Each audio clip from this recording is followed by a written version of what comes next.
Assalomu alaykum kanalimiz a'zolari, do'stlar, yaqinlar. Bugun 17-noyabr 2025-yil. Mana navbatdagi laboga ham tunuka bo'ldik. Laboni egalari Farg'ona viloyati Bo'yda tuman Qoraqum mahallasidan kelibdilar. Laboni ichlariga mana shu holatdagi tunuka o'raldi. Poliga shunaqa rezinka tashlangan.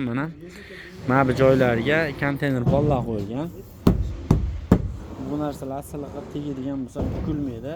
Uzukka ramaga zarb o'tkazmaydi. Penopleksiya ham joy-joyda qilingan. Hashay tushmaydi. Issiq sovuqni salonni ichiga o'tkazmaslik uchun qilinadi. Yollari ham 1,5 sm ichkariga qaytgan holatda bo'ladi. Ochganda qo'lda ilmaydigan holatda bo'ladi. Bu rezinkalasi Toshkent rezinkasi, bir yoni silliq, bir yoni tanga holatda, ichlarida ipi bor. Qolgan tomonni qo'yib ishlasa bo'laveradi. Alohida sotiladi ham. Xo'p. Mana bu joyga akkumulyator zashta qiladigan sondiqlari bor. Sondiqlari ichiga arqon ключ, aptechka, shitil, shunday narsalar solib ishlatsa bo'laveradi. Tepasida bagajlari ham bor.